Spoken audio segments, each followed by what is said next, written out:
Take a minute, open your eyes. It's time to see it. You realize that's how they're living, how they get by. They try to fight it, but there's no end in sight. But we all have the chance to give more than just a glance and let them know that there is something more. Faces. Faces of need. So many faces. Each one so special. Each one so different. Faces of youth. Faces of life's years. Faces of desperation. Faces of hope. Faces of hunger. Faces of contentment. Faces of loneliness. Faces of togetherness and fellowship. Faces of physical need. Faces of wellness. Faces. Faces of need. At the Council on Aging, we are about faces. Faces of need. Each one different. Each one special. We envision a community without hunger, without sickness, without homelessness, without isolation. We envision a community where each individual is empowered and equipped to achieve as they were intended to. We envision a community where compassion and respect for each other is expressed in the belief that investing in human potential gives one the capacity to excel and to shape one's own path. We all join hands to make a way. We all join hands to make a way. We all join hands to make a way. We all join hands to make a way.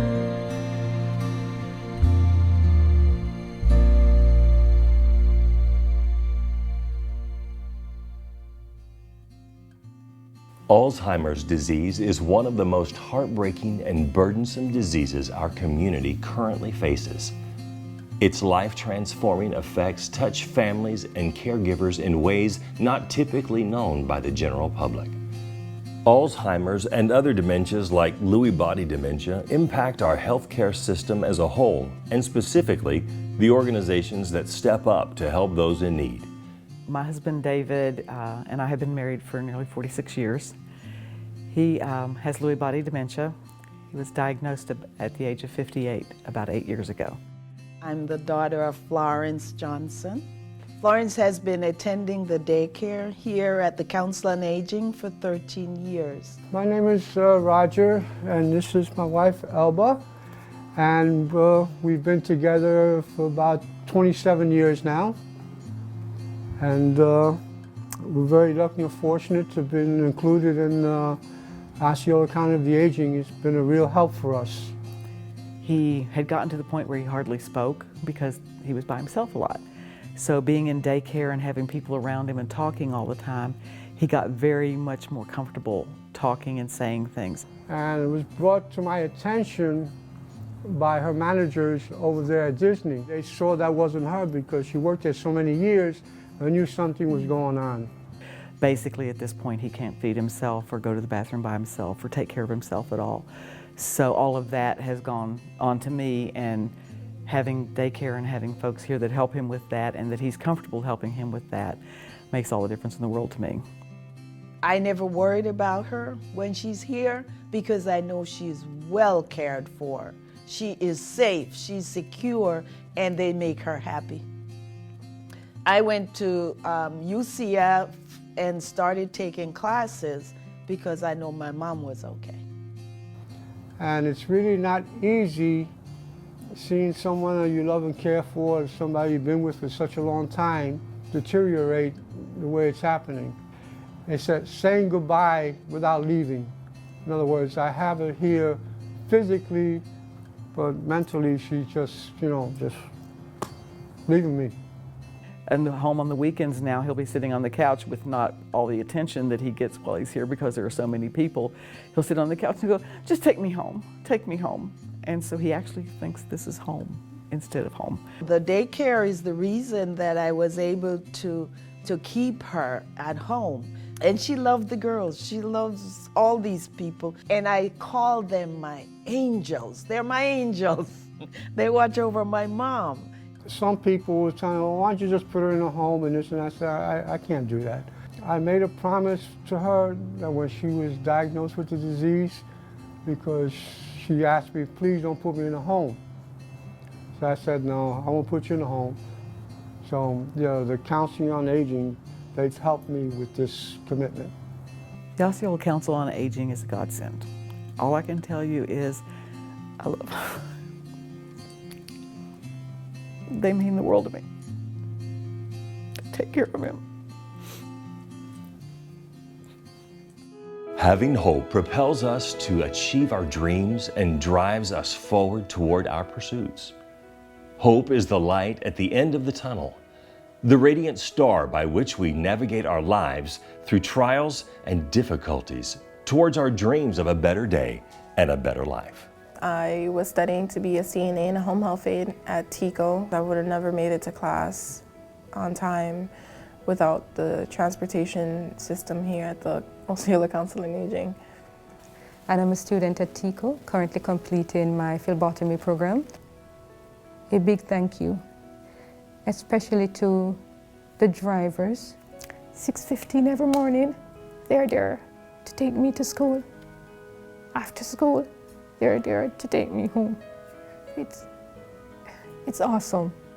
I came here for financial help, and Miss Ramirez, Johanna Ramirez told me about the program, and she made a phone call, and luckily I was the last one to go for the interview, and I'm so blessed to be in this program. I would not be here today, like I mentioned before, had I not had the transportation system. It's making a positive influence in me, definitely, because I'm able to continue my education and I feel positive and hopeful, and I don't just feel stuck in just one place.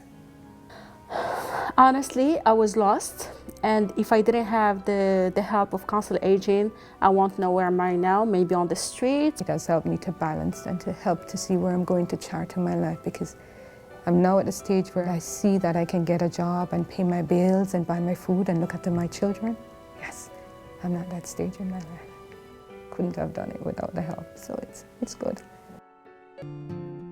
The Council on Aging serves all generations and is a part of actively rebuilding the lives of homeless and disadvantaged individuals and their families throughout Osceola County.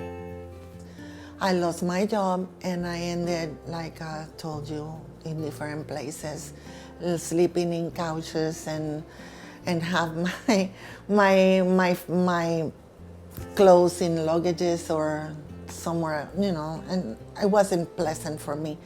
I was working sometimes 40, 50 hours a week as an electrician for a top electrical company. And when the economy tanked, my job tanked. I got laid off. I've got two disabled sisters who came to the point in their life where they were living on their disability checks as long as it would last through the month. And then when that ran out, they had no place to live, no food, no medicine. And I did the best I could. I lived in this trailer. The floors were falling apart. I had to put plywood over the floors so it didn't fall through when I walked through. Council on Aging was, I didn't even really know about it until I came in one day just to inquire about, was there any help out there? And they were unbelievable. They immediately contacted me and helped find housing for both sisters, and the one older sister, she's been approved for all kind of other services, and it's just been fantastic. What a huge blessing. I only get a small amount of the Social Security, and I'm being able to feed my rent in there and have some money left over for other stuff that I need. Everything that you see over here, I got it from people that I guess love me and gave me this couch, the tables, the things that I have in the kitchen. And I'm happy. I'm very happy to be here. And I appreciate everything that is being done for me. And I waited and I waited and I waited, and the day she called me was fantastic. And the first night I spent here, I had a good night's sleep for the first time. I mean, I had a nice, clean home. The bugs wouldn't bother me. I mean, and I thought, I'm in heaven. And I felt that, and it'd been years since I'd felt that feeling. So I'm very thankful for that. And, you know, I think there's a lot of good people out there that fall through the cracks. Think about this. One day we're going to be in that position. We're going to be in a position where maybe we can't care for ourselves. And what would we want to happen?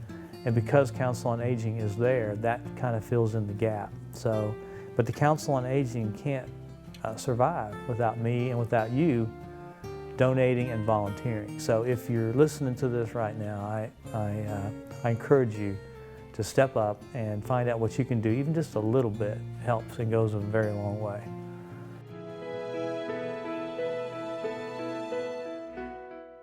Hello, I'm Chris Hoagland. I'm the Adult Day Healthcare Director and Nursing Supervisor for the Osceola Council on Aging.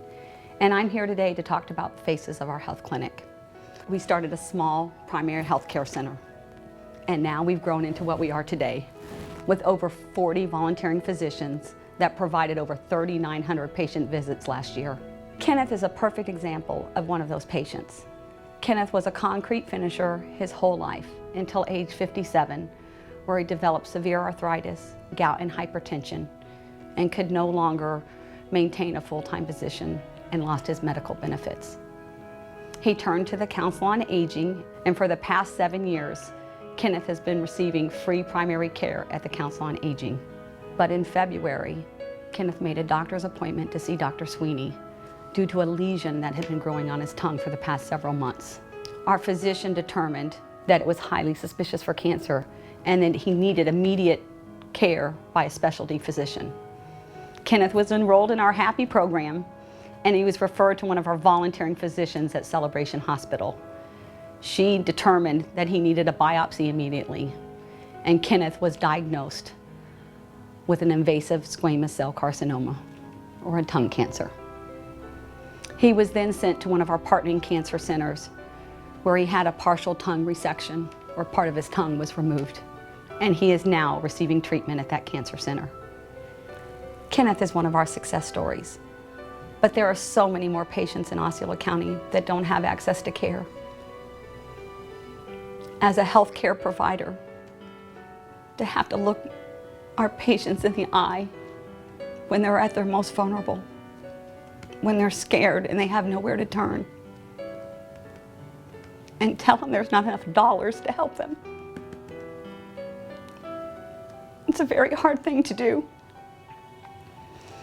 So today, as a nurse, as a member of this community, I'm asking you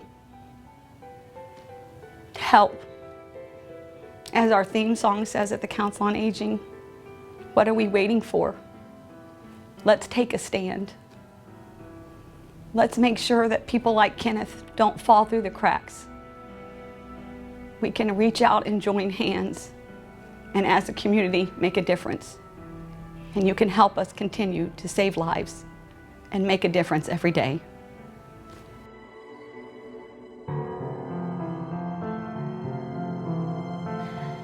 Hello, my name is Darlene Vega, and I am the Meals on Wheels Assessment Coordinator here at the Osceola Council on Aging.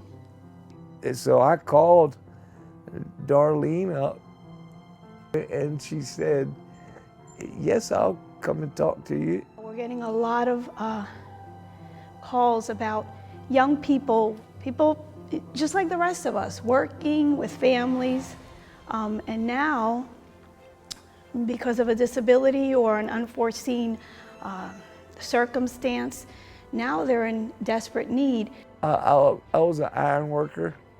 I set all the red steel, columns, bolted the beams in, and I was a connector. I had to walk around the cable that was holding the beam up. It wasn't work. It was fun. It was play.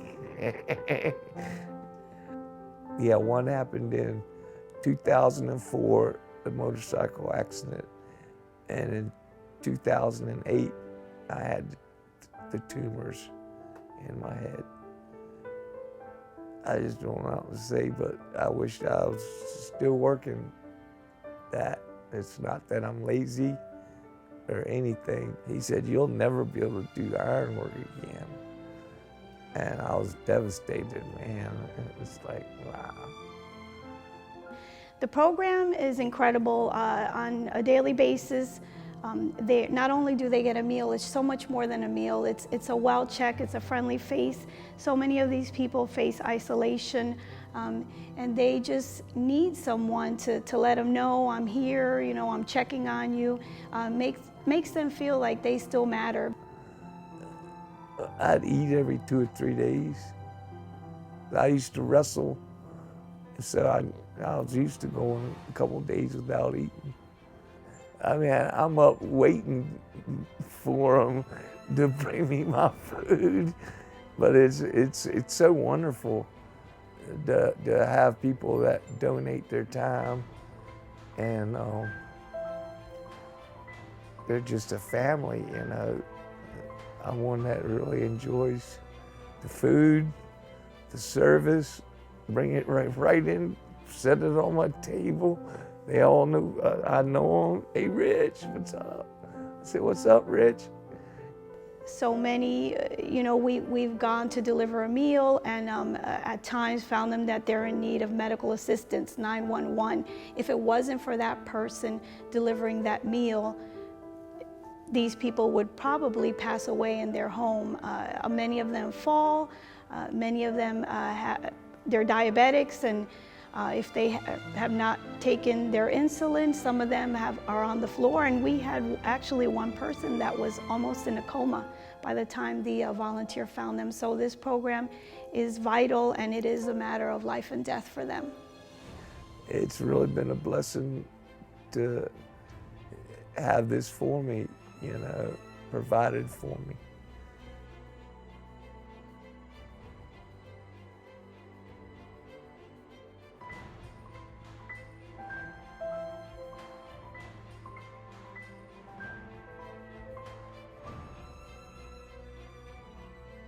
A lot of times I often wonder the people that I do have to place on a waiting list. I always wonder, you know, what happens next. By the time we have enough funding to be able to assist them, sometimes it's too late. The Osceola Council on Aging is dedicated to providing services to enable independence and self-sufficiency for seniors, disabled adults, the disadvantaged, and families in poverty. The face of need. So special, so dear.